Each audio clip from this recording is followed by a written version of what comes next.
June is almost upon us. Pride Month. Oh, yeah. Is almost upon us.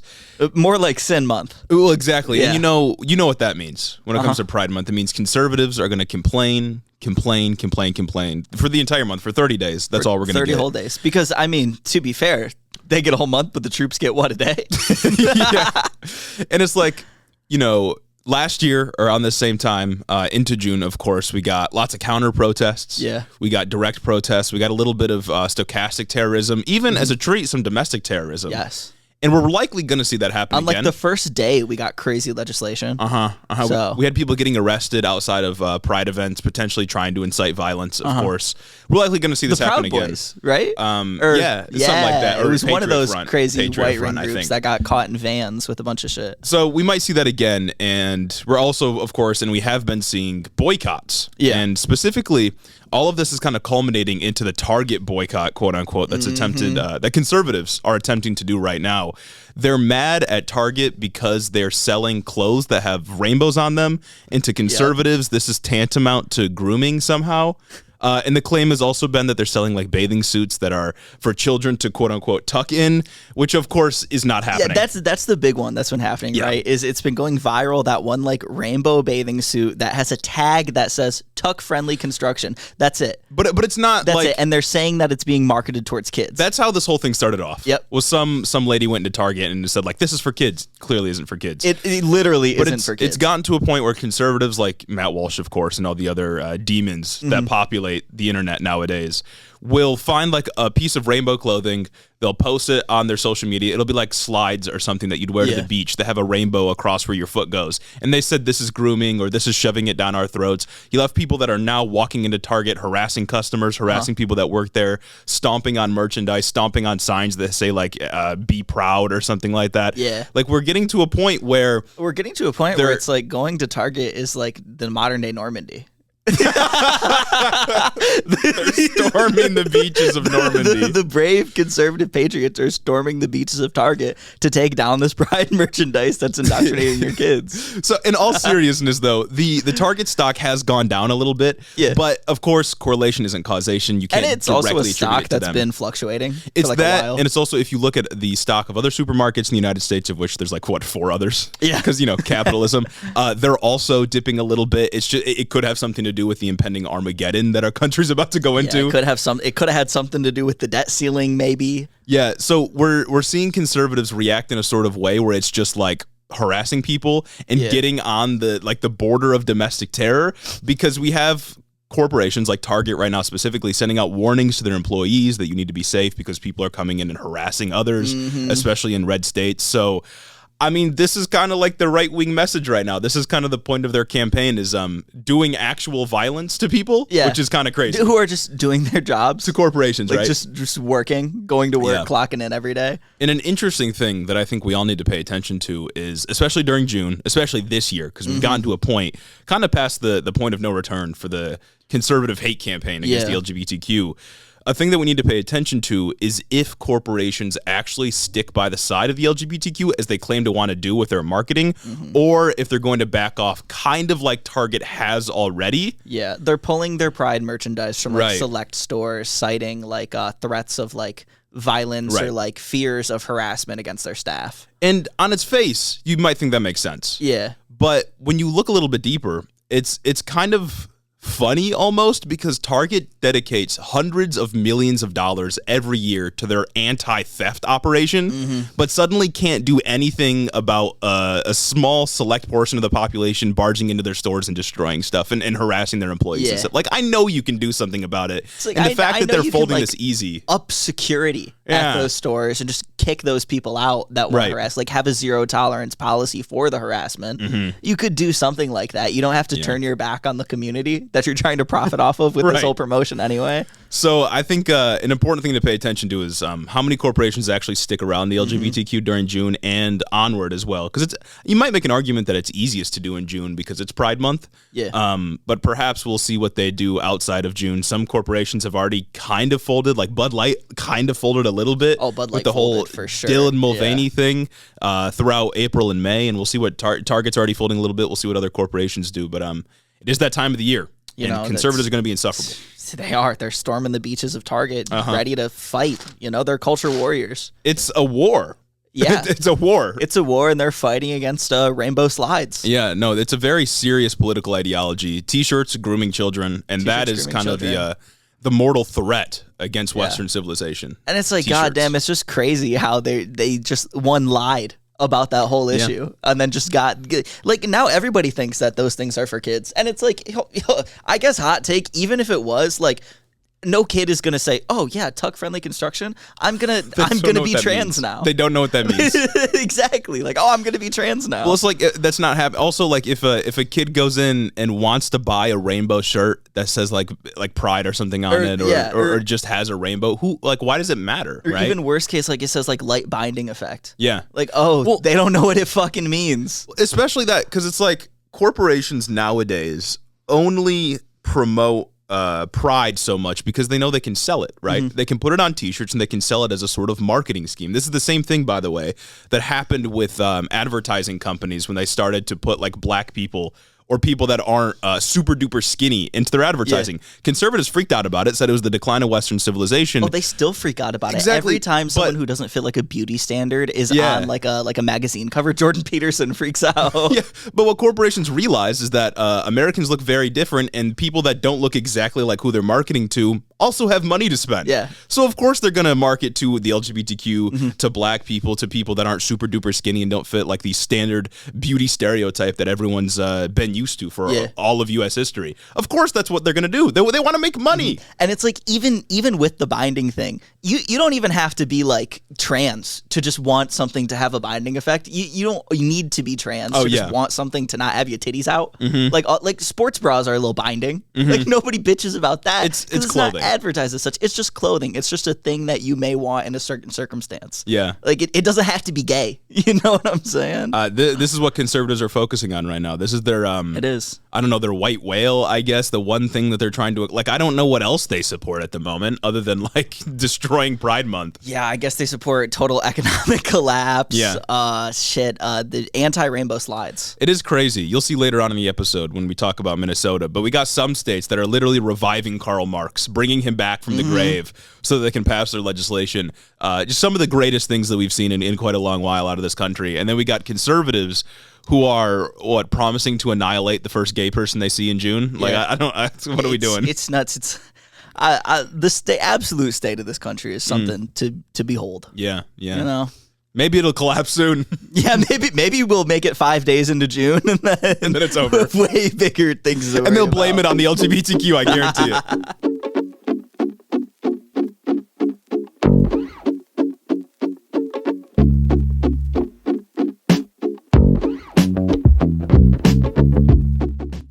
Welcome back to the show, everybody.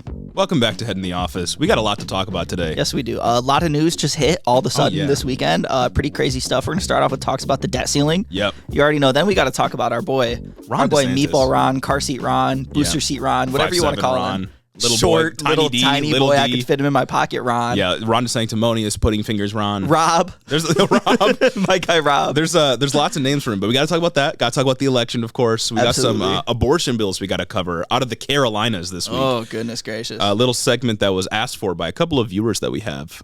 So shout out to you, or I'm sorry, I guess. We'll talk about Minnesota as alluded to because they're literally communists now, and we'll wrap it up there. And next week, maybe tease a story that we'll be talking about in the coming weeks of a little guy out of Texas getting impeached. That's a good point. That's a good point. That's a good one. And it's episode 99 today. See, episode 100 is right around the corner. It's pretty exciting. I thought. See, I got a little confused. I thought it was gonna be episode 100 today. I was wrong. It's 99 today. Okay. But episode 100 right around the corner. Who knows what's going to happen? Episode 100 next week on May 31st? Oh. Well, May 31st is when this episode comes out. Oh, never mind. Yeah. Oh, next week on, then what is it, like June 7th? Something like that, yeah. What a better way to celebrate the 100th episode. The beginning of Armageddon? Then the beginning of Armageddon. Maybe the 100th episode will be over ham radio. Oh, yeah, maybe. Maybe we'll start a radio show because that's the only way you're going to be able to get content. Yeah. For the first industry to go is going to be Apple Podcasts, Spotify. Yeah, that's all right. the streaming podcasts are the streaming platforms are going to be what goes first. You know what? My market basically. what I have expertise in. So we're switching over to radio, possibly. Yeah. Preparing the infrastructure for that. If you want to help prepare us for the incoming collapse, though, you can become a patron on patreon.com/headintheofficepod. That's where we let all of our content go early. That's right. That's who gets the updates first. That's who we interact with the most. We just did a live stream, talked to some of the patrons on live. That was a lot of fun. Thank you all. That was a great time. For coming Shout out to everyone that came out to the live stream, patron or not. Speaking of us doing a live stream, we were on YouTube. You can subscribe to us on YouTube. We're getting close to 2,000 subscribers, which kind of That's crazy. Kind of huge. I fuck with that. Yeah. You can also follow us on TikTok, Instagram, Twitter, Discord. It's all in the description. You know exactly what to look for. And if you want to support us in a free way. Completely free. Completely free. No charge. We literally get down on our knees every single day. And we beg. We beg you, plead for you to leave us a review on Apple so that we can read it on the show. And this week, we got one. We got just one. Got one on Apple, one on Instagram. I'm not disappointed in you guys, fuck? but I know there's just one of you that haven't left a review. So what are we doing? But our one and only review is by Sid and Taylor, 10 out of 10, fave political podcast. They say, not gonna lie, I was convinced to write this review after seeing y'all's faces on Instagram and being absolutely shocked how y'all look, not in a bad way. And whose voice was whose? Jeremy kind of reminds me of the brother from Good Luck Charlie, so I expected him to have Gage's voice. Gabe? Anyways, Gabe Duncan. That's me, apparently. Gabe or PJ? That's yeah, one of the two. I'm guessing it's Gabe. I get that sometimes. Anyway, this is an absolute banger of a podcast. I've been looking for a good podcast for political podcast that doesn't leave me depressed at the end of each episode and keeps me entertained, and y'all have done both, so thank you. Sincerely, listener from Texas. Let's go. And then we got one Instagram review coming in from Jake. I'm hoping this is where I'm supposed to leave this review. I've been listening to you beautiful boys for about a year and a half, and Hiddo has become my go-to place for geopolitical news, as it should be. I'm a self-described Monday maniac. I listen at work, and the Patreon releases after I clock out, and have thoroughly enjoyed living, laughing, and loving the show while committing time theft, as you should. I live in Hell on Earth, a.k.a. Greenville, South Carolina. Topical. Oh, wow. Very topical. Yeah. And this show is a great reprieve from the reactionary wasteland I call home. Thank you, boys, for keeping me somewhat sane. I can't wait to see what's in store for the future. Me too. Thank you for those amazing reviews. If you want to have your review read, you know where to go. You can send it to us on Instagram if you don't have access to Apple Podcasts. Or you can do both, gas us up a little bit. Who knows? Who knows? Compliment me. I think we got to talk about the first thing on the agenda today, which is the debt ceiling. Oh, yeah. After threatening to tank the global economy for the last month or so, 2 months, or however it's been, or really last like 2 years, Republicans have seemingly come to a deal with Joe Biden, but all is not as well as you may think. So. Yeah, so basically, late Saturday night, it was announced that Biden and McCarthy finally reached a tentative deal to raise the debt limit. But while those two came in agreement, we're not totally in the clear yet, as Congress still has to vote on it to avoid a default. Yep. Details with that later, but for now, let's just go over what's in the bill. Yep. This is just as of Sunday morning. Yeah. Things are still coming out. Nothing's really official yet. The bill is actively being written, but what we know as of, 2:43 p.m. on Sunday. Exact time. Is that the deal is going to raise the debt ceiling for 2 years past the 2024 election, so this isn't going to be talked about during like that. Well, it'll probably be talked about, but it's not going to be one of those topical policy issues that they're going to have to debate over. The main point is that Joe Biden won't have to be dealing with negotiations at the same time that he's running for president. Yeah. Because, it would be a pretty bad thing, both optically and economically, of course, for the economy to collapse at the same time Joe Biden's running for re-election. Yeah. So that's like fine. A little bit of an unfair thing when it comes to the election. But anyway, so overall, discretionary spending is going to be capped at 2023 levels for 2024, and it will be increased by 1% in 2025. Notably, military spending is excluded, so the Pentagon budget will increase like it always does. People always say that there are only two things that are certain: death and taxes. But I'm gonna have to add a third. And that's the Pentagon budget inflating year over year. Despite the Pentagon losing billions of dollars pretty normally at this point, like consistently just losing money, failing audits, charging the Pentagon like $1,000 for nuts and bolts. Yeah. Failing audits regularly. Yeah, isn't it interesting how every time we have a sort of budget crisis or budget talks, negotiations going on where maybe the government's going to shut down, maybe the country's going to, or maybe the debt's we're going to hit the debt ceiling and the country's going to collapse. The military spending's never on the chopping block. Never. It's never discussed as something that should go down. There's never majority support for decreasing the military budget. Never even just capped. Despite us spending more than the next, 8 countries combined on military spending, despite the fact that we could cut it in half and still spend more than every country on the planet. Yeah. It's never on the chopping Even block. despite that, we never just have discussions over like, you know what, maybe this is a good number. Yeah. Maybe this is a good number for the budget. Maybe we'll just cap it right here. Yeah. Even though we know that different offices within the military will use everything they have in the budget just so that they can get an increase, because that's what you do when you have budgets. Does this also mean that Ukraine's still going to be getting money? Because that's a big conservative thing right now. They'll be like, we're giving Ukraine all this money despite never fixing our roads and healthcare system, and then they always vote to not fix our roads or healthcare system. I don't know. I'd imagine that's probably going to get scaled back. I mean, that's defense spending though, right? Is it? It's aid. Is that a part of like the Pentagon budget? I would think so. Oh, that's maybe it's not. crazy. If I'm wrong, I'm wrong. But I also crazy. I want to make a note that when they say discretionary spending is going to be capped at 2023 levels, that is a cut, right? Because inflation increases every year, which means things are going to be more expensive. So if you don't increase money to match that inflation, you have less buying power, so less things can get government's purchased. Purchasing power is going down next year and only increasing by 1% in 2025, which is like even a bigger cut than it will be for 2024 because inflation increases by more than 1% every year. Exactly, right. So the 2025 budget is their purchasing power is going to be less than what it is now. So it amounts to a cut, yeah. Yeah, they're also raking in like unspent COVID money. That they like sent out to states, which is fine. Like I totally get that one because it's unspent money. It's not being used for anything. Like it's got to be mostly red states that didn't use it, right? I would probably. Think. Yeah. I think because there was a thing where like a bunch of red states didn't use their COVID money because they refused to help people. That's the classic red state thing to do is like when we dispense money for like a welfare program or Medicaid, Medicare, they just don't use it because they don't want to. It doesn't work. Yeah. And then you know, so that's how that goes. The big thing that conservatives won in this round of negotiations is they got the tougher work requirements for temporary assistance for needy families and SNAP. Yeah, TANF, yeah. Yep. So while we aren't sure exactly what these will be, we can assume they're going to increase the age of those who can who would get SNAP with the old requirements from 50 to 56. So previously, if you were like, I think it's 18 to 50, an able-bodied adult with no dependents, you had to work at least 20 hours a week or be doing work-related activities for 20 hours a week, whether that be job training or whatever, in order to qualify for TAM for SNAP. Yep. Now they're going to increase that top age from 50 to 56. We covered it, I want to say last week or 2 weeks ago. Something like that. And that's effectively going to kick about 270,000 people off of benefits. Yeah. Unless they adhere to the new requirements. One thing that may be a silver lining is that we got extensions for exemptions for veterans and homeless people for these benefits. So maybe we're just trading one group for another and who gets benefits, but that's kind of fucked that we're just trading whether or not people can eat. Yeah, and we don't have the exact details of this plan yet, but some people are predicting it's a net increase in number of people who are on welfare programs, which is like, I guess, a good thing. Yeah. Like, again, we don't want to trade group for group. But also at the same time, that 270,000 number or whatever, I would guess is a pretty conservative estimate because it's probably just including the number of people that are within that age range that are now going to have to work that perhaps aren't working because they, under the old system, wouldn't need to. But there's also going to be an enormous amount of people because most people on welfare are already working, 90-some%. It's going to be a big number of people that get kicked off and then don't reapply because they don't know what changed. They don't know they're ineligible. They don't know if they're eligible or not. Yeah. So it's just going to be a big chunk of people. Like, we're just needlessly making it more confusing. Oh, harder. No. And that's a big criticism, that this is needlessly cruel. And I want to make it a point to say that this really has nothing to do with the budget, right?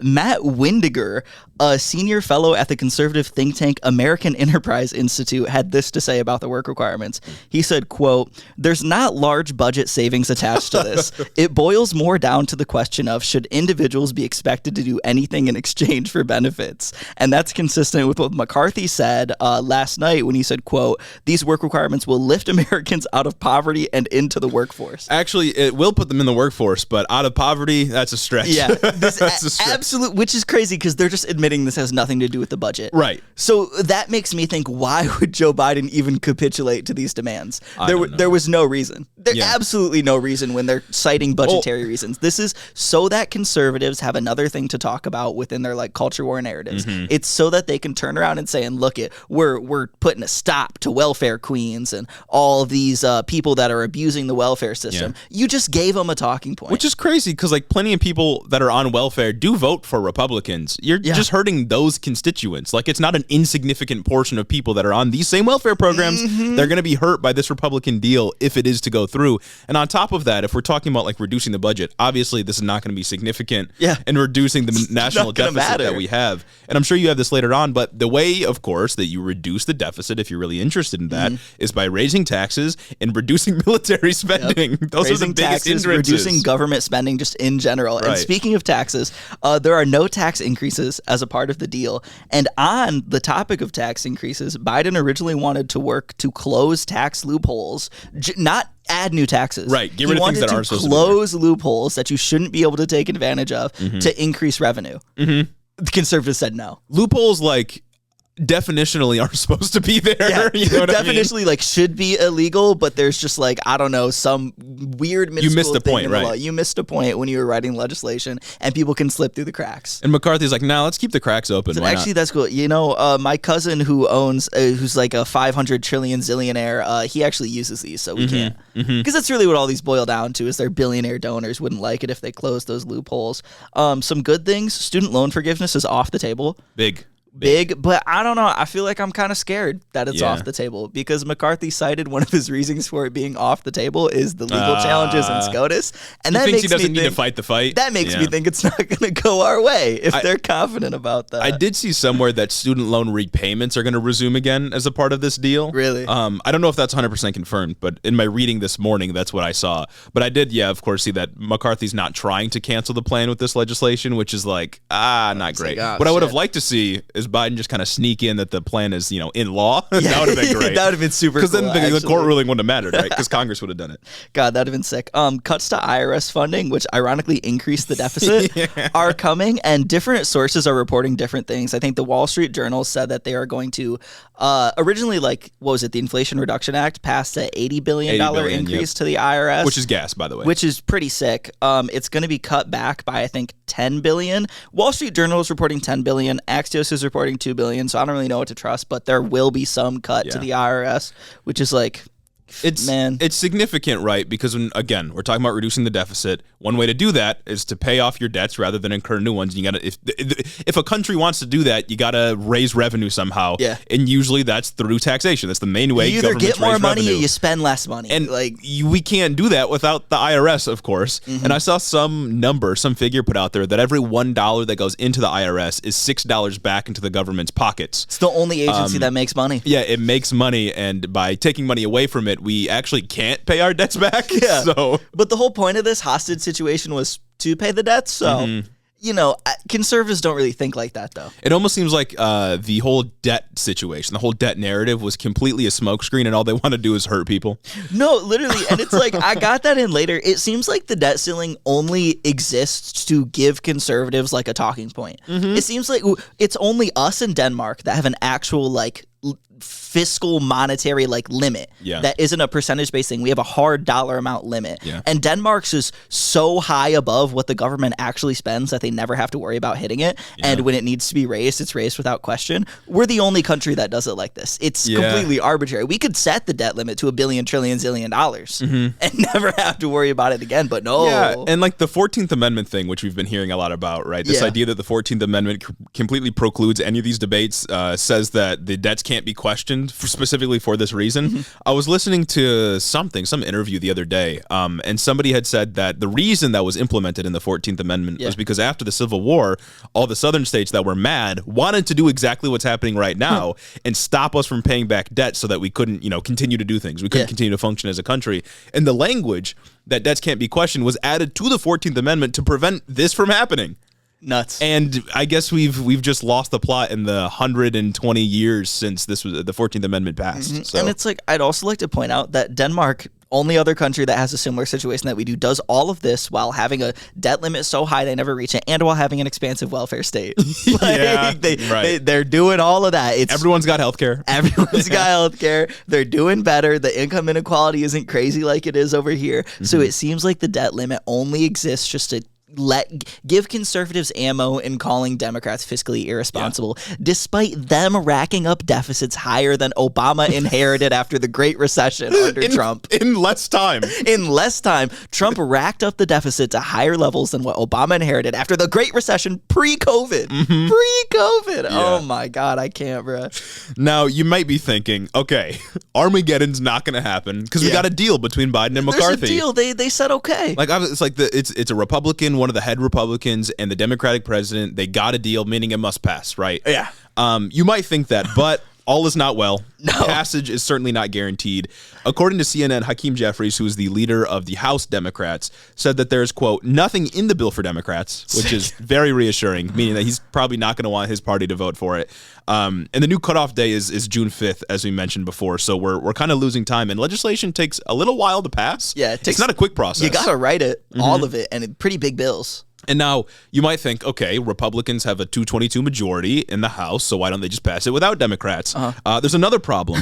From Reuters, quote, Republican Representative Bob Good, a member of the conservative House Freedom Caucus, that's the group that opposed Kevin McCarthy, by the way, tweeted that he was hearing a deal that would raise the debt by $4 trillion and added, quote, if that is true, I don't need to hear anything else. No one claiming to be a conservative could justify a yes vote, meaning that him and maybe 4 of his other friends won't vote for it, meaning the bill never passes, right? Like that's all it takes.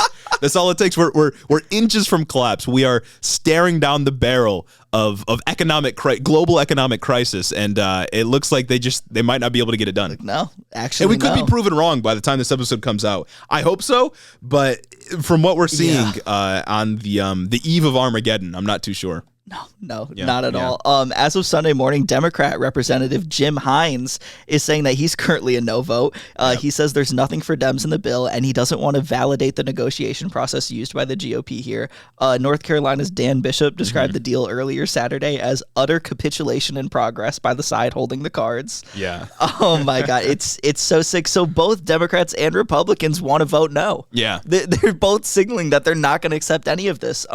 What is it? The leader of the Progressive Caucus in the House, I forget her name, has also signaled that it's going to be a no. Is that Pramila Jayapal? Yes. Yeah. Her. She's also signaling that it's not going to happen. Right. So it's like, because you're taking welfare away from people, and that's obviously going to be a problem for most Democrats today, to be honest, but certainly progressive, right? You're making it harder for people to get welfare. You're not touching defense spending. It's completely out of the realm of ever even addressing the deficit problem, which has been the point of all of this, I thought. Yeah. And then for Republicans that are angry at Kevin McCarthy or going to be angry at Kevin McCarthy, it raises the debt ceiling without getting everything they wanted, which means either debt collapse or Kevin McCarthy loses his job. Those are the options, right? It's just so nuts how no one is happy with this deal. Yeah, because like Biden came out and said, "Well, it's a compromise, so not everyone's not going to be happy." That's what compromise. That's not what compromise is. Right. Compromise is coming to common middle ground where you're both satisfied. Like both sides are supposed to be satisfied. No one is satisfied with this deal. And I'm certainly not satisfied with it. Conservatives that I'm reading about, both in the House, Senate, and just regular people, are not happy about this at all. And it's crazy because like the first deal we saw, or I guess the first proposed bill from the Republicans, was astronomically bad. Yeah. Right. We saw unilateral cuts to SNAP, TANF. We saw some cuts to Medicaid. We saw cuts to veterans programs, like just really, really bad stuff. Cuts to basically everything Joe Biden had done. And this bill is still really bad. Or this potential agreement is still really, really bad. And we haven't even talked about the Senate. Like, the Senate might not even take this up. And, of course, the Senate's going to require 60 votes to get anything done because you got to break the filibuster. Someone's going to filibuster it. So if you can't get it done in the Senate, then it's never getting to Joe Biden's desk, and it's not going to pass. So I don't know what happens with this, but it's obviously a progression. We've made progress. We're going in a direction, but I don't know that it's actually going to get people on board that it needs to in order to pass. Yeah, and it's like, speaking about the SNAP thing and the debt ceiling proposal that they passed earlier in March, according to Punchbowl News, this is from Yahoo Finance, McCarthy told his caucus behind closed doors on Saturday that the final requirements for work requirements are a little stronger than what they had proposed in their debt ceiling proposal in March. Really? So McCarthy is saying behind closed doors that they got more than what they originally wanted, which is nuts. Oh my God! Like, because who is this really for? I don't know. Like, what did Democrats get? Yeah, fucking nothing. I have no idea. And keep in mind, right, the parameters of this debate have been set by the Republican Party. Yeah. When Kevin McCarthy was elected Speaker, he basically sold his soul and made a promise that if he gets to stay in the speakership, that he will propose a bill cutting all kinds of spending at the threat of crashing the global economy with the debt ceiling crisis. Like, he took that. He said, okay, I want this job. Yeah.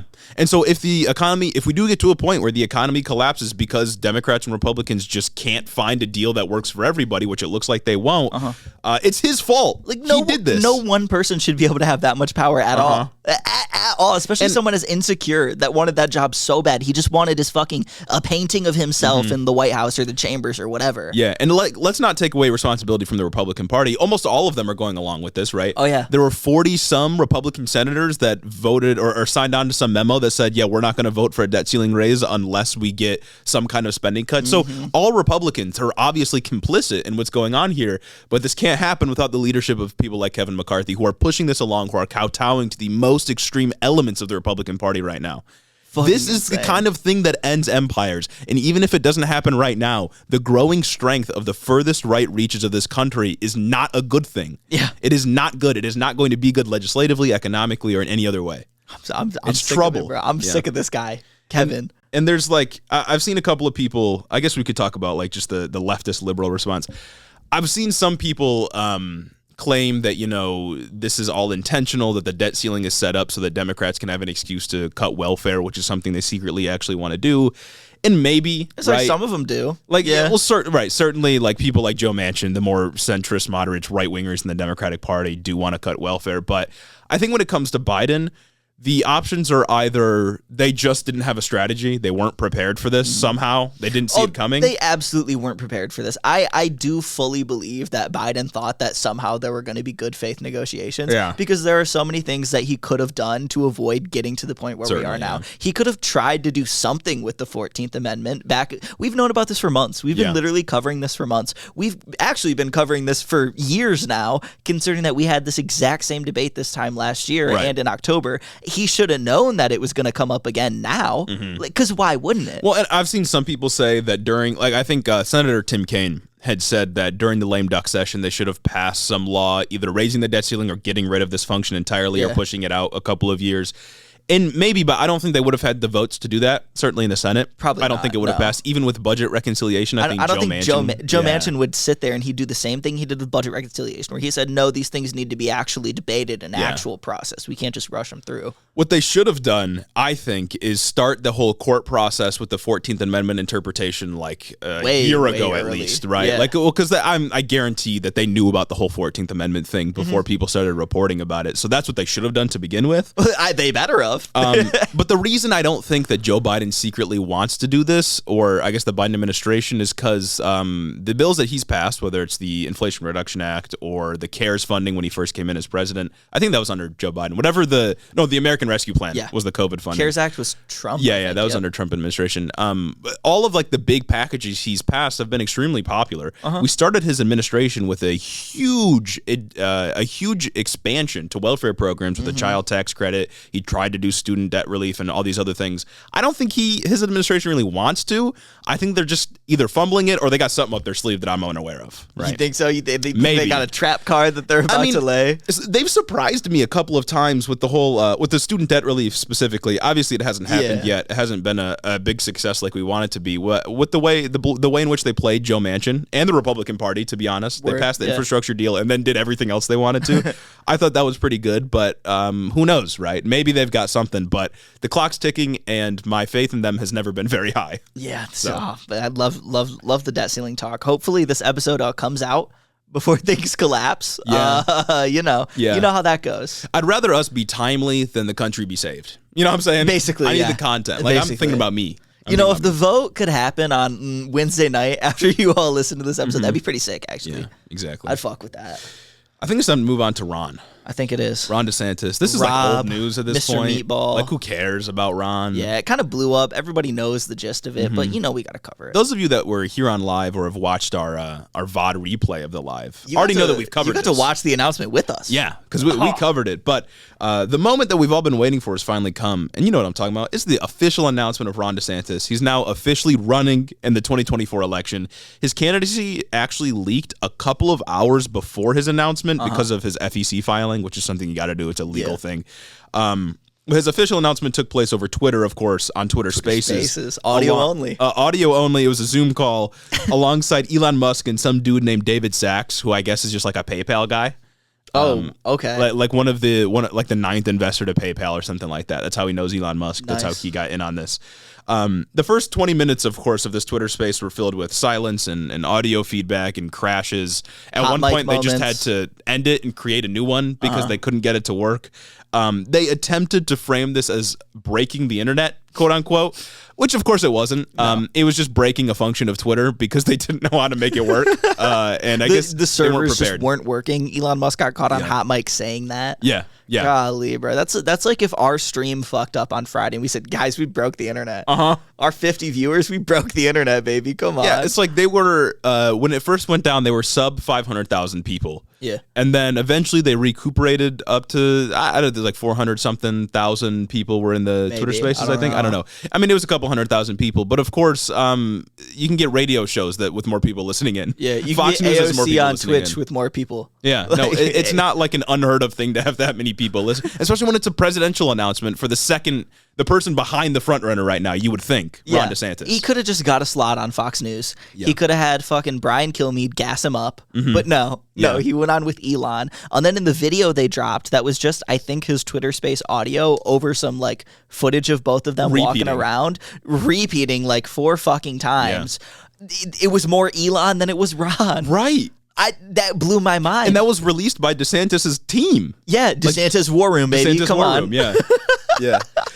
So, oh my God, the whole launch is fucked. It was bad. Like, it was honestly more focused on Elon than it was on Rob. Like, even if they didn't have any problems related to Twitter Spaces, it was still really bad. Yeah. Like, once you actually got into the event, like once it actually started and Twitter Spaces was functioning as they wanted it to, it still wasn't exciting. It still wasn't good. And they even got flamed by, what's his name? Jesse Waters on Fox News. Yeah. Like, that guy sucks. If he's flaming you, it's over. Like, you're done for. Yeah, get off. Yeah, you're done. Get off. Withdraw your FEC filing. You don't want to run, dog. I swear to God. Because, like, okay, you can say whatever you want about just, like, the Twitter space fucking up, why he did it on Twitter Spaces, whatever. The speech itself was just bad. Oh, yeah, that too. Like, I flat out, it was just bad. It was not exciting. There was no vigor. He was just reading a script. I was going to say, and you could tell he was just reading a script. Like, oh my God, I do it better than he does. I do it better than he does every week on the show with the show notes. Yeah. You're running for president. Yeah. No vigor whatsoever, while he's saying Biden has no vigor, which, like, true, but neither do you. Yeah. What are you doing? The campaign video, like, they basically did what we did and just clipped as soon as it was over to put it up on Twitter, Instagram, TikTok, etc.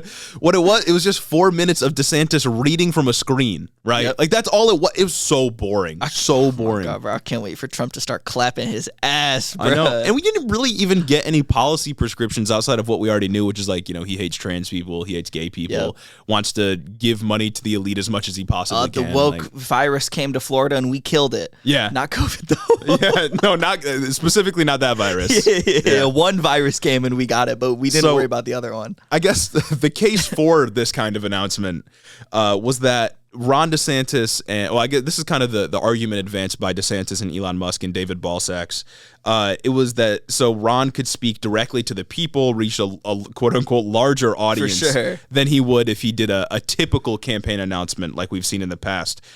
Which of course he accomplished neither of these things. And it's horseshit. Like, how is speaking to people on Twitter speaking more directly than just Fox News? You're not interacting with anyone. Right. Like, it's the same. Like, well, because in reality, right, he spoke to 2 billionaires that are already on his side. I think David Sachs is a billionaire at least. Most 2 definitely. Silicon Valley tech bro type guys that are already on his side, and then a curated list of people that he already knows agree with him, probably with a set of fielded questions that he already agreed to. But, like, none of it was real. Also suck, too. Yeah. Because, like, the big thing here is, like, Elon Musk is, yes, he's very popular, unfortunately, but he's not popular for his charisma.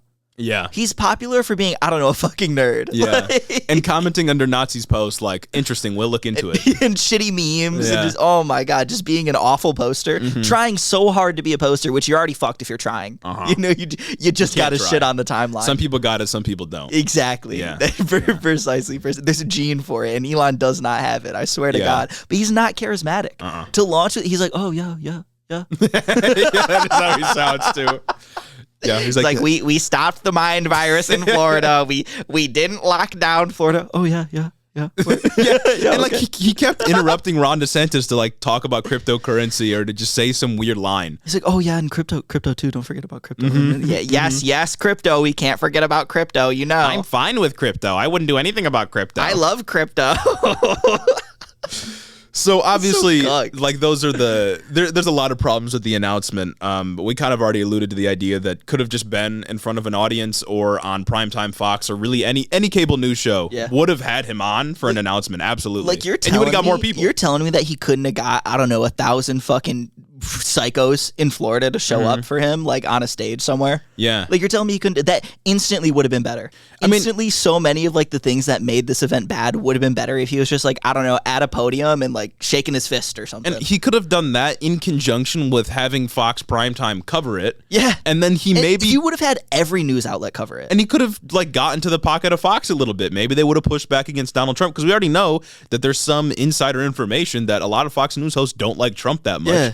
So if he got into their pocket a little bit, he could have had Fox News on his side, which is a pretty powerful force nowadays. Yeah, but he didn't do that. It's just like if he'd have done any announcement, like regular fucking announcement, he'd have had every cable news channel streaming it. Yeah. Just like they do with all of Trump's shit. Like that's how it goes. Like it's a big deal. It's a presidential announcement. But no, he cucked himself. Yeah, he opted for what was essentially a Zoom call or a radio interview, which completely defeats the point, because a part of the announcement is they see you. Right, the visuals. He should have done it He should have done it on here. He should have done a Head in the Office. We could have clipped it, put it on TikTok. It would have got more views too. Yeah, no, it was really bad. My conspiracy, of course, I have two of them actually now, because I've been thinking about it a little bit. Word. One, of course, is that he couldn't get a crowd, so he's worried about not being able to get a crowd, which I don't know is even true, because like he could have got like maybe a couple thousand to come out 100%. In Florida, right? In Florida, yeah, absolutely. Could have at least paid people to come sit in the crowd. Yeah, I mean, I guess we'll see. His first stop is in like Iowa. Yeah, for like a rally or a speech or some shit. Yeah, he's doing a world tour. You know? Yeah. Well, I mean, he went to Japan tour merch as governor of Florida for some reason. That's sick. He was already in New Hampshire because he had that weird diner experience. He was just like, good deal, good deal. What's your name? Yeah. Okay. Yeah, he's gonna stop in Iowa pretty soon, so that'll be interesting. My other conspiracy, and I think this is kind of basically confirmed at this point, is he doesn't really want to be questioned by journalists. Anytime he gets into like a press conference or something where he's about to be questioned, he does almost worse than Trump, because Trump will kind of become like overbearing, overwhelming, almost make fun of, ridicule the person that's asking them questions. Yeah. DeSantis kind of kicks that up, and it doesn't come across like Trump's does. It comes across more as like he doesn't have an answer. Yeah, because at least Trump, like he'll never give a straight answer. He does do the politician thing. Yeah. He just does it in like, I don't want to say he's witty, because he's not witty, but he just does it like Trump is quick with it. Like he's snappy. DeSantis isn't. No charisma. Charisma suck. And I can't really explain it, but somehow Trump is able to convince a lot of people that the media's got it out for him, right? Well, maybe it's just because he's been saying it so much, like, oh, the media's got it out for me, they're trying to take me down. DeSantis says the same thing, but I think less people believe him. Oh, for sure. Maybe it's because he's, he went to Harvard, he's an Ivy League guy. He's seen more as like an establishment type than Trump ever was, so. And he's running against Trump, of course. So it's kind of obvious that he's trying to steal a lot from him. It's like, even when he does have a video appearance, like his interview with Ben Shapiro, that we, again, covered on the live. You could have came and watched it with us anyway. I digress. He films it like a Democrat films like a YouTube campaign ad. Yeah. You know what I'm saying? Like, he's just standing in front of a wall with a shitty mic and a shitty camera. Dude, like, we got better equipment than Trump you, would have been there in person. Yeah. We're just dudes, and we have better equipment than you, and we do this better than you. And our camera keeps going out of focus. Exactly. You're running for president. Yeah. Come on. Well, and it's like because of his announcement, all that people could talk about was how bad it was. Yeah. Like he could have gotten. Of course, in the long run, it's probably not going to matter. You don't remember most announcements. Like he started with no momentum. He starts with no momentum, and he doesn't get the news cycle that he wants with his policy ideas and his quips out in front, because nobody knew what he was talking about, because it was over a Zoom call. That's all people could pay attention to. And even like Fox News Daytime was covering it, and they were covering Trump's response to DeSantis and shitting on DeSantis. Yeah. Well, speaking of that, we actually got a Trump reply. I don't know if it was after or during the announcement, but Trump posted on Truth Social many times. But the one I wanted to highlight is where he says, quote, "Rob, my red button is bigger, better, stronger, and is working. Truth," in parentheses, all caps. "Yours does not. Per my conversation with Kim Jong-un of North Korea, soon to become my friend." And that's what he said in a post. I don't really know what this means, but it's so good. He's calling him Rob. And it's also, my red button works. Doc, you're not the president. It's like a fanfic. You lost. You don't even have the Diet Coke button anymore. Yeah. You think Desantis can make a comeback at this point? Maybe. Yeah. I don't know. I think it's going to be real hard. I think he's going to beat the meatball allegations? He can't beat the meatball allegations. Can he beat the 5'7" allegations? No. Nope. You've lost those already. No, you're done for. Like, come on. You pull up to a diner in the Midwest, you're done. You're a little girl. Yeah. My favorite theory right now is, and this is just, I haven't seen a ton of reporting on this, but there's been some people saying like how involved his wife is in the campaign in terms of like managing and helping out. And even he has said that his wife is very involved. Of course, we had my mommy and my wife. We had the clip where he's like, my mommy, my wife. So his wife is very involved. And my favorite theory right now that I think conservatives might latch onto if they get the chance. Okay.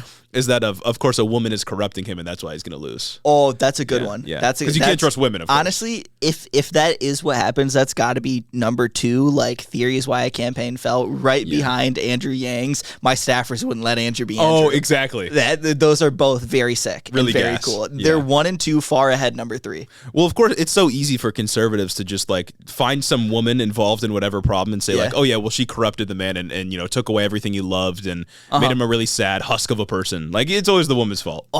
Maybe that would be dope if, again, on the live stream, we were talking about like Trump's possible running mates. Maybe it's Kari Lake. And then maybe if Kari Lake is his running mate, right, then we could have a situation where instead of claiming election denial if he loses in 2024, they can just blame it on her. Oh, exactly. And that's actually cool because she sucks. Yeah, but that doesn't have as much of legal implications as the election fraud one does. That's true. Because then they can still claim victory. Yeah. But if it's like a personality that lost you the election, then it's like whatever. But maybe Kari Lake's been auditioning ever since she lost in Arizona. That's what I'm saying. It's that loss in Arizona and the election denial that she's been doing on the timeline ever since had to have just been an audition getting ready for a bid at VP. Mm-hmm. That's got to be it. She's been going so hard at it. It's ridiculous. Yeah. Didn't she have a Nazi on? Or like there was like a Nazi car or something that we covered in one of her like videos? Oh, I think that was Mehmet Oz. He gave a speech in front of a replica Adolf Hitler car with the Nazi insignias all over it. And then Kari Lake has been taking pictures ever since she ran back in 2022. She's been taking like fan pictures with like known white supremacists and Proud Boys and stuff like that. Nice. Which is like kind of par for the course at this point, right? Yeah. It's kind of just their fan base. It's kind of who they curate around them, right? Damn, bro. I think it's time to move on to our next piece of news, though. I think it is. We got to talk about some abortion news. Once again, your rights, if you're a person with the capacity to get pregnant, back on the chopping block. Hanging by a thread. Yeah, no, you're never free. Of course. You may have thought last few episodes you got away from the news cycle. Nope, you're coming back. You may have thought back when what was it, the Plan C pill or whatever, the abortion pill was being considered to be like taken away from everyone in the country. And then like your rights were reaffirmed. Mm-hmm. You're probably like, oh yes, what a win! I can take a breath. No, not if you're in these two states. Not never. Because we got bills from both Carolinas. We got one from North Carolina, one from South Carolina, both limiting abortion. So starting in North Carolina, this is actually a story that a viewer asked us to cover. But last week, Wednesday, the North Carolina legislature voted to override a veto of a 12-week abortion ban, meaning that the law has gone into effect or will go into effect pretty soon, which cuts abortion options for North Carolinians by 8 weeks. Wait, so it's a 4-week ban? 12-week ban. So originally it's at 20. And now it's going down to 12. So they lose 8 weeks. Okay, I thought you were saying they were trying to make it 20, and then it was cut by 8 weeks to go to a 4-week ban. That'd be crazy. We'll just wait till we get to South Carolina. And then it gets pretty bad. Okay. An important note here is that the legislature in North Carolina is Republican controlled. Of course, it's a red state. Who'd have thought? And they already had a veto-proof majority in their Senate from the previous election. However, they just obtained a veto-proof majority in their House because one Democrat, that's all they needed, decided to switch to becoming a Republican in April. And that set the ground for them to override this veto. Her name, that's crazy. Yeah. Got a little infighting here. That's nuts. Her name is Trisha Cotham. I think I'm saying that right. Doesn't matter because fuck her anyway. Yeah. She represents Mecklenburg County, North Carolina. She switched parties after she won as a Democrat in 2022 elections. And her switching, of course, gave the GOP the ability to override vetoes in both of their chambers. Crazy. Yeah. That's not like if they can do it, why can't we? And what's even worse is she campaigned on supporting abortion rights. Really? And had she voted to override this, the law wouldn't be in place now. So she is the reason, and I guess you can blame the entire Republican Party in the state. Of course, they're insane, but she really is the reason that that this law is in effect. And now people in North Carolina only get 12 weeks to have an abortion instead of the usual 20. I feel like such an egregious switch up like that should be subject to like you being impeached. Yeah, right. Like, because she lied. In a democratic like republic, like the principles that this country is built on, if I'm going to take the conservative framing, are built on representation based on what the people want. Because you can't have direct democracy, because then it'd be too much, it'd be too hard. Too many people. So we elect representatives to represent the will of the people that elected them. And if you're just gonna lie, like lie way more than the average politician, because they all lie. Of course, they all lie. But usually they lie, and there's something that goes on where they have plausible deniability about being able to get it done. They usually they oversell themselves. They don't just straight up like lie about what they're gonna do, right? Like Biden oversold himself with the $15 minimum wage, and there were other things that went on with that. This is just malicious lying. Oh yeah, for sure.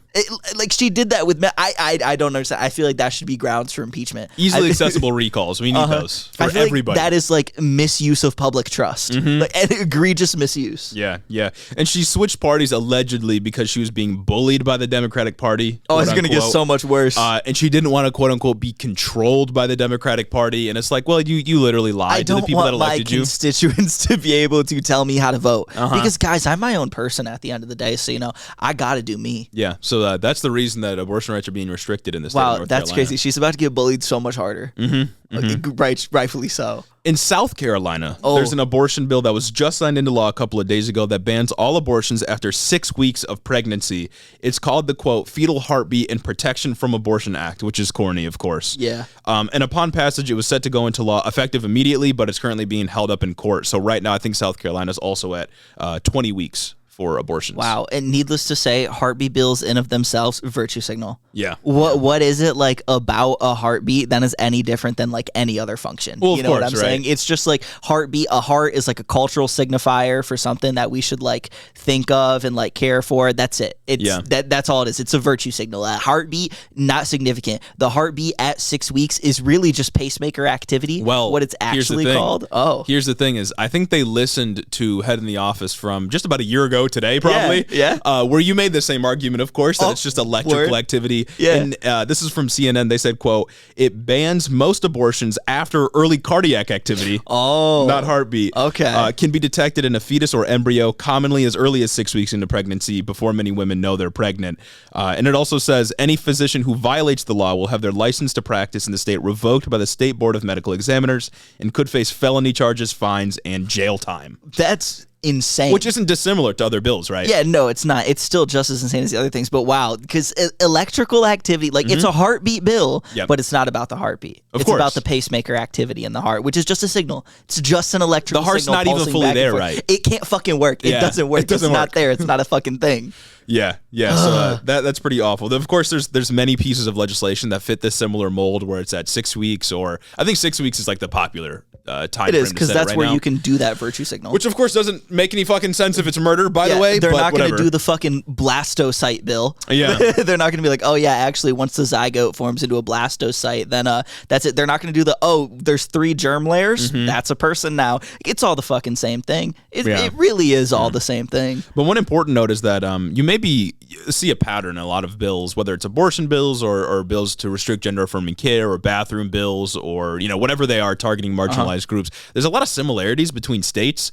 And it's we haven't talked about this much, but there is a whole industry behind like conservative interest groups where they write pieces of legislation, submit them to legislatures, and those just get passed without a representative ever really touching it or doing much to amend it.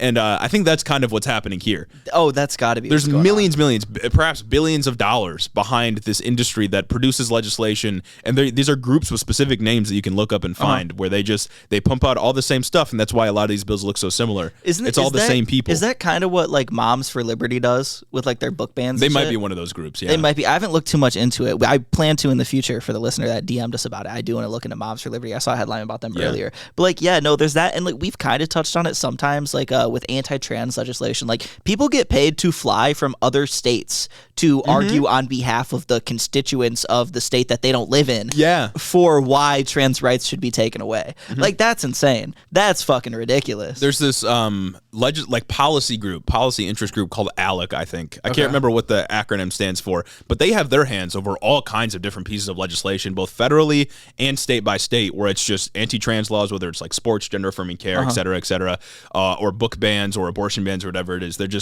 This is what they do. They just pump out legislation that is awful. Wow, that's cool. When are we going to get one of those? Why are there only billion-dollar industries around bad things? Yeah. When are we going to get the good things? Well, see, there is interest groups that will produce mock legislation. Yeah, they're just not as powerful for liberals, of course. But I guess the only state willing to take them or do anything about leftist causes is Minnesota now. For real. So yeah. No one else is brave enough, I suppose. Minnesota and Michigan, kind of. Michigan hasn't gone as crazy as Minnesota, unfortunately, but we're doing some things. Yeah. This bill also, back to the South Carolina law, CNN also says, quote, the law includes exceptions to save a patient's life for fatal fetal anomalies, as well as limited exceptions up to 12 weeks for victims of rape and incest, with doctor reporting requirements to local law enforcement, which is awful, as we've talked about before. It also contains an amendment added by the House, and I thought this was interesting, an amendment added by the House that would require, quote, a biological father to pay child support from the point of conception. Huh? How do we feel about that? It's kind of cool, I guess. I don't know. I don't know. It's weird, isn't it? That is really weird, because, like... Yeah. That's a first. I've never seen that before. That's... Yeah. Yeah. I don't get it. I bet conservatives are going to love that with all the nonsense they say about how family court is so against men and how child support is unethical. But I don't know if I have a take on that. That's just weird. Yeah, it's a weird addition. Let us know what you think in the comments. I guess I kind of get it, because like once you're pregnant, you need more things. Yeah. Like you are just going to need more things to be able to get by. So I mean, makes sense. But they don't pair this with any kind of state-run program that delivers needed benefits and resources to pregnant people, of course. Yeah. They just don't do that. What? That's... So, yeah. While this law is held up in court, of course, abortion is going to remain legal in South Carolina, which is good. But these two laws from the Carolinas, these two abortion laws that are going to go into effect or might go into effect, are pretty significant because, excluding Virginia, basically the entire South has restricted abortion to 6 weeks, just about. Yeah. Except for Virginia, of course. And North Carolina and South Carolina were previously states that you could try to go to, neighboring states that you could go to get abortions, but that's just not going to be an option for a lot of people anymore. You're going to have to travel across the country to be able to do something like this. It's going to be basically the entire southeast and like south middle of the country that has abortion bans because, it's Texas. Obviously, we expected places like Alabama and Mississippi to have abortion bans. Super conservative. Like the states you think of when you think of the South. Yeah, but now it's North Carolina, South Carolina are trying to or have advanced abortion bans. And then there's Florida, of course, that has theirs, Texas that has theirs, and it's materially really, really bad for a lot of people. Yeah. There's lots of people in the South, you know what I mean? Lots of people that won't have access to what they need. Of course, these abortion restrictions are super, super unpopular, but who knows what's going to happen here? Yeah, it's bonkers. I just can't believe that we've gotten this far with it. Yeah. Especially considering how deeply unpopular it is and how that represented in a historic midterm turnout for the Democrats. They still continue to pump through these bills almost for the love of the game, or more accurately for the hatred of women. For the hatred of women, for the desire to control women, of course. But yeah, as you said, there is no state where abortion won in 2022. Historic turnout for Democrats, especially among young people, whether it's Gen Z or millennials. I don't know what they think they're doing. It's no good. Hopefully this manifests in some change when it comes to the 2024 election. Yeah. Pending Moore v. Harper still. Yeah. We'll see if democracy stays intact. That's going to be a real good soon, one. right? It's a couple weeks. Oh my because God. What the abortion Dobbs v. Jackson came out. It leaked in like March. No, March or May. It leaked in May, I think, and then came out in June. Was that it? No, it leaked during the semester, I think. So I think it leaked in March or April. Okay. And then came out beginning of June? Something like that. Shit, that's right. When does this term end? It's always towards the middle of the summer when we get SCOTUS decisions. So yeah, that will be really soon. I mean, we're going to get all kinds of stuff. Society-ending, society-shattering decisions out of the Supreme Court. Just absolutely god-awful from the conservative wing. So not going to be great. That's pretty sick. That's pretty sick. I can't wait to see those. We have, again, LGBT rights on the docket. Moore v. Harper, democracy itself. What's the other one? Affirmative action. I think those are like the four big ones because there's two gay ones. Yeah. Well, and I'm sure they'll find a way to overturn gay marriage, right? They'll find a way to re-implement sodomy laws. And the Ken Paxton, if he still has a job, he'll enforce them like he said he would. I think we should end off this episode with two good news stories. I think so too. One, our enemy taking an L. Yep. Potentially always taking an L. Super sick. And then another is a state taking a W in a good way. First, let's talk about Minnesota. Let's talk about communism. Typically, let's talk about radical Stalinist Leninism, Marxism in the truest sense of the word. Coming back from the grave. There's a specter haunting everywhere that isn't Minnesota. The Middle East. Or no, the Midwest. Fuck, I said it the right way. Middle East. I was thinking like the east side of the. You get the idea. Yeah, I got you.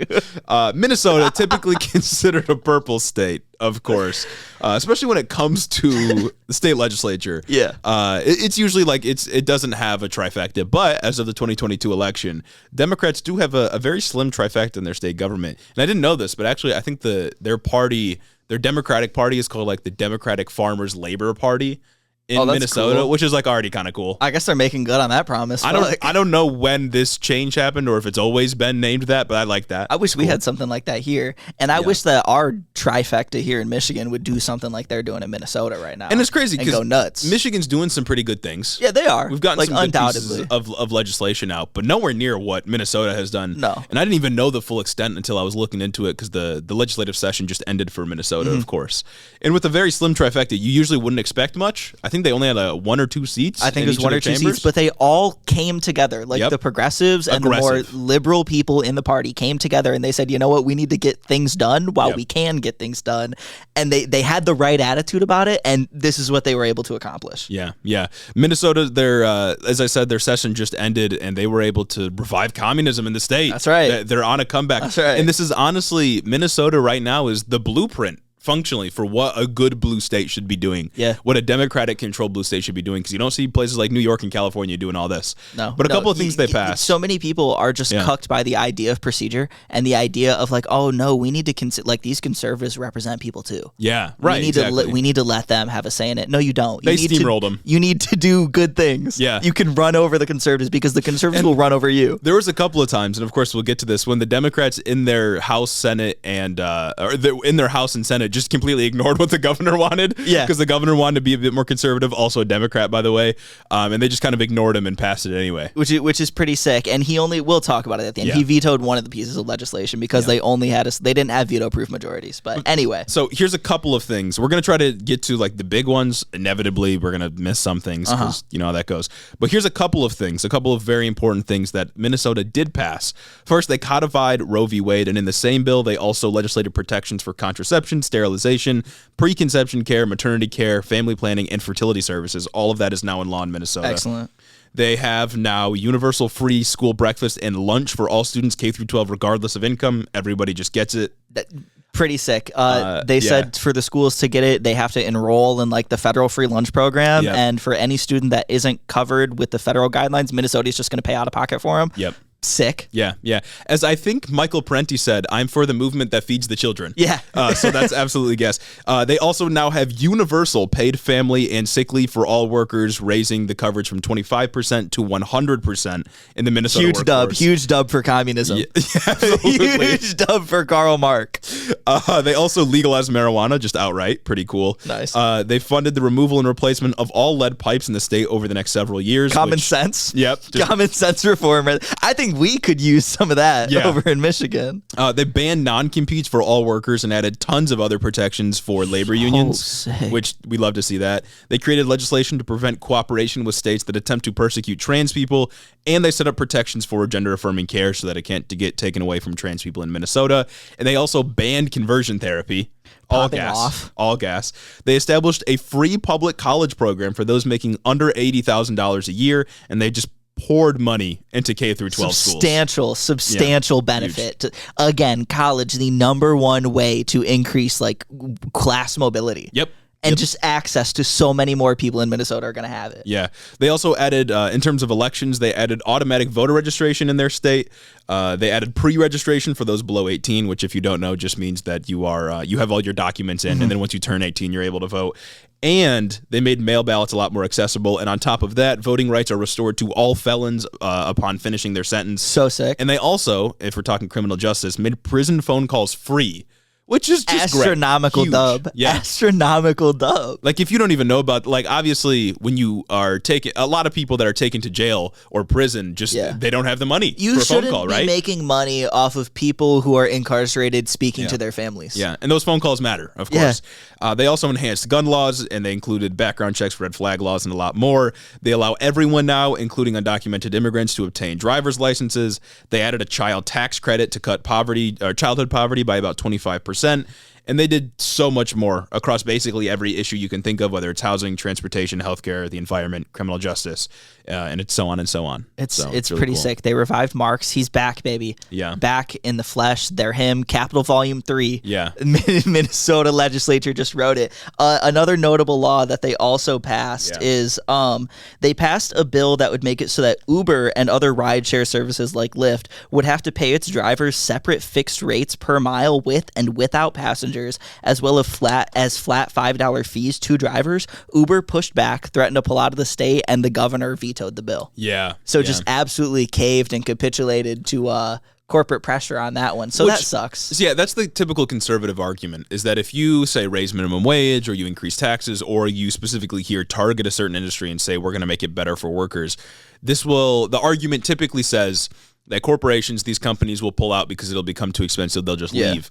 And Democrats here in Minnesota wanted to challenge that notion. And to me, I feel like that argument was almost proven false based on the reaction from Uber and Lyft. Mm-hmm. You don't lobby so hard to get a veto if you want to leave the state anyway.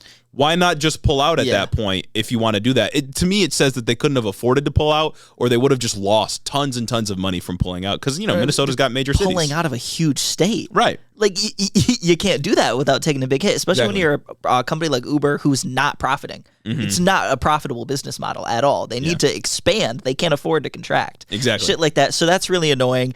He did announce that he wants to create a commission to raise, like, the wages for these workers next year and try to work with Uber to come with this. But I think obviously you just sideline Uber and you just get Uber, you just get right to it. Yeah. And as they kind of have, create more robust public transportation options, so Uber and Lyft are obsolete. Yes. I'm in favor of that, and I think they've taken actions to create like more sustainable busing systems and rail systems and things that people can use. I don't know how substantial it'll be. Yeah. Obviously, these projects take years, sometimes decades to fully manifest, but overall, pretty good. Yeah, I have faith in this Minnesota legislature specifically. Looking forward to next term. Yeah. Should be some gas. It was crazy because you could see videos of like children hugging the governor because they were happy to get lunches and free breakfast.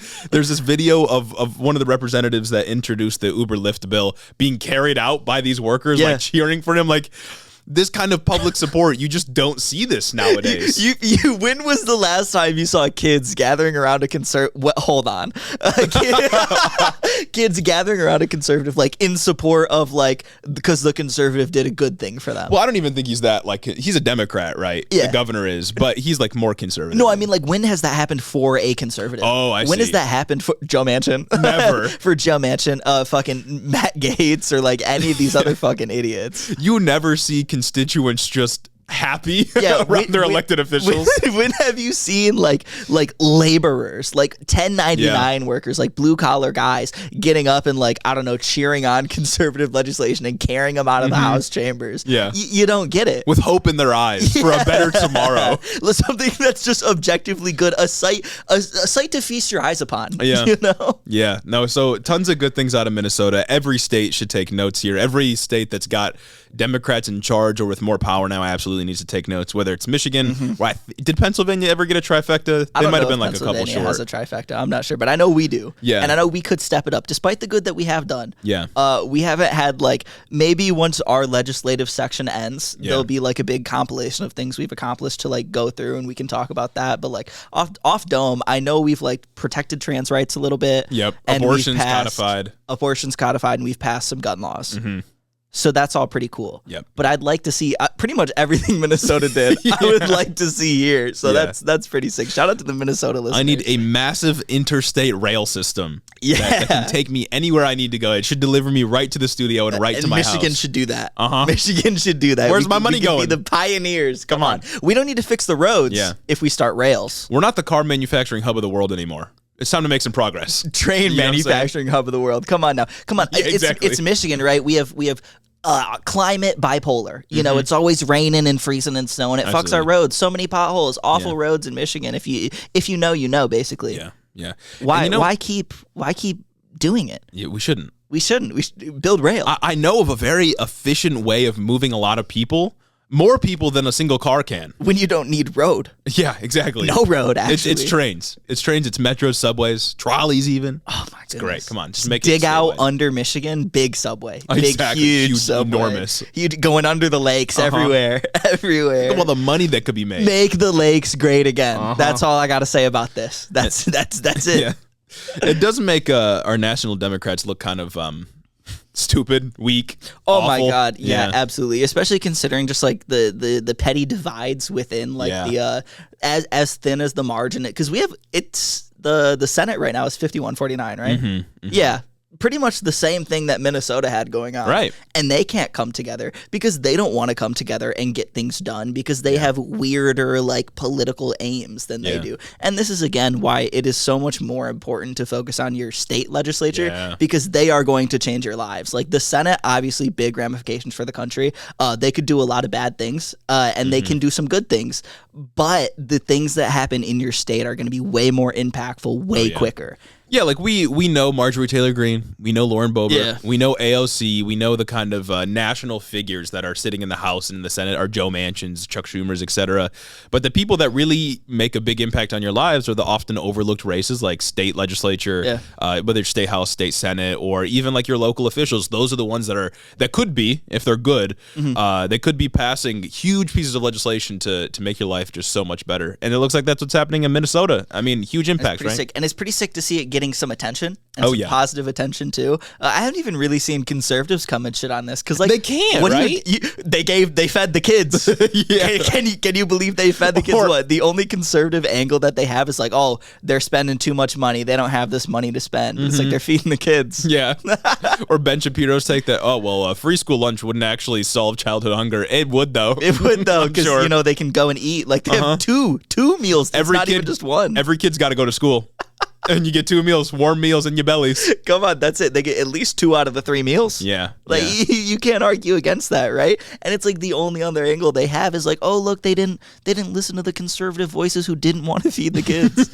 Like, what do you do? What do you do? That's the kind of aggression I always want out of Democrats, is just ignore everyone who has bad ideas and move on, Because it's perfect. Because you shouldn't have to, look, they're so intolerant. Oh, no. Yeah. The fallacy of intolerance. Well, and it's because conservatives act this aggressive when they have trifectas anywhere.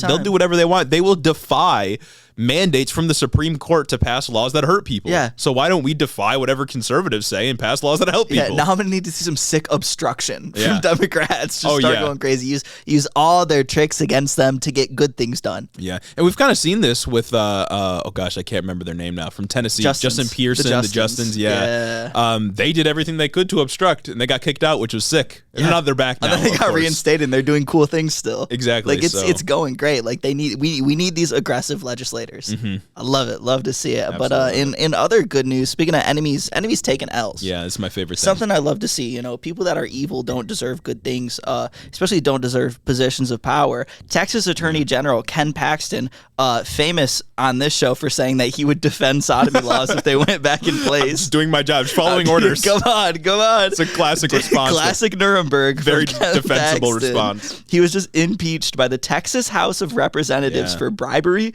disregard of official duties, abuse of public trust, misuse of office, and other charges related to corruption that center on his relationship with an Austin real estate investor, Nate Paul. Nice. So that's so cool, actually. The Texas House is made up of 101 Republicans and 49 Democrats, and Paxton was impeached with 121 yes votes and 23 no votes.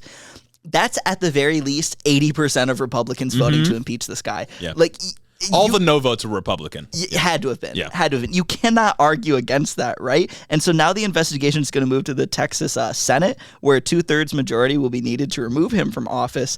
And speaking of how you can't argue against all 80% of Republicans voting against him, Ted Cruz and Trump just announced their support for Paxton, claiming special interests in Austin are behind this political attack, despite the overwhelming support from conservatives. Right, and conservatives outside of Austin, right? Yeah, and it's like, just funny how they're framing this as like a political attack. Yeah. Ted Cruz came out and he's like, Ken Paxton for the last 9 years has been nothing but the most conservative attorney general throughout the place. Exactly. Right. And that's kind of why these big national figures can't turn their back on Paxton, is because he's done so many of these culture war things. He's filed so many frivolous lawsuits for the movement that is conservatism that if he does get impeached and removed from office and eventually hopefully formal charges brought against him for corruption, like formal bribery, felony corruption, et cetera. Crazy. Kind of devalues a little bit of the movement. You know what I'm saying? So that's really cool, and I just wanted to cover the little tidbits that have come out now, and get into the weeds a little bit more once we find out some more about the case. All we really know right now is that he was trying to use public money to settle like $1 million settlements for like private cases or some shit like that, or like cases against him. We had covered that. I think he was indicted for security fraud like 9 years ago, but no one ever did anything about it. So it'd just be cool to see the book get thrown at this guy because he sucks. Yeah, because he's evil, right? Yeah. I did see somewhere that if you get impeached, according to Texas law, that's immediate suspension.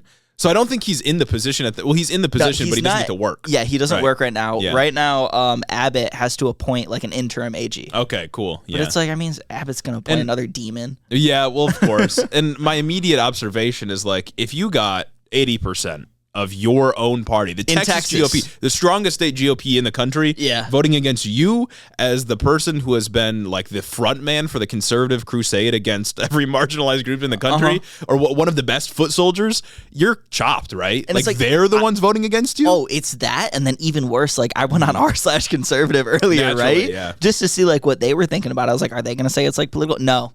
Every single one of them on r/conservative, Reddit.com/conservative was against Ken Paxton. They must be like textbook corruption. They must be seeing something serious because like he does everything they want him to do, right? Yeah.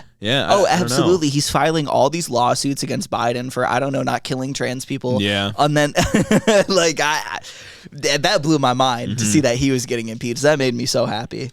Yeah, that's pretty crazy. I hope he suffers. I hope he gets removed. I hope they throw the book at him. My enemies are ontologically evil, therefore any act against them is justified. Especially this is very justified. Yeah. Yeah. Hopefully the woke mob gets in and trans is his gender. Oh, for sure. You know? Just for the ultimate punishment. Yeah. A fate worse than death, as it were. Basically. Basically. I think as we end out this episode, you know what we have to do. We have to give a special thanks to the people that keep the lights on here in the studio. If you're listening to this post Wednesday, it's officially Pride Month, and that means it's illegal to be straight. If you're straight, it's 25 to life. They're gonna get you. They're gonna get you. They're gonna come lock you up. The woke mob. Whew. I saw the Federalist put out. I don't know if it's the same like Federalist group that like does legal shit like with the Supreme Court and stuff. Some group called the Federalist. I think it's the same. Put out some article that it was like Pride Month is like enforced by the White House or something like that. It's like, all right, now come on, bro. Honestly, government mandated gayness. Yeah. Great. I just love it so much.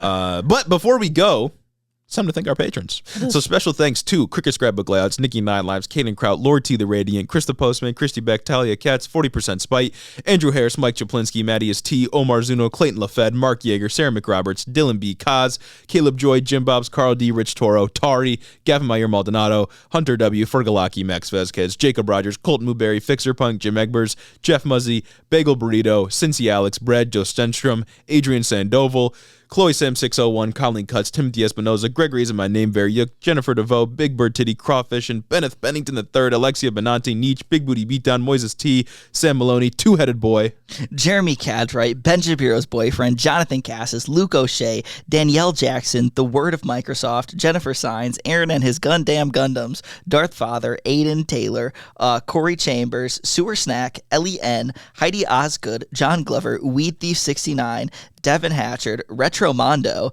Meatball Minion, Emma the Doot Slayer, Claire McMillan, Breezy B, Elijah Murray, Veronica, aka V, Raxoon, Ash Smith, The Grootler, Magic Ian 95, Flower Clown, Jesper Hangaris, Beetlebugs, Three Crows in a Trench Coat, Lonnie Rogers, Slavic and Sapphic, Casey Lynn Kelly, and Jeremy's mom for supporting the show on Patreon. Thank you all so much. Thank you all for coming out to the live if you saw us there. That's right. If you didn't make it, I hope you can come to the next one whenever that is. It'll be sometime. Oh, yeah. It was pretty fun. I enjoyed it. It was a good time. Thanks for listening, everyone. Have a great week.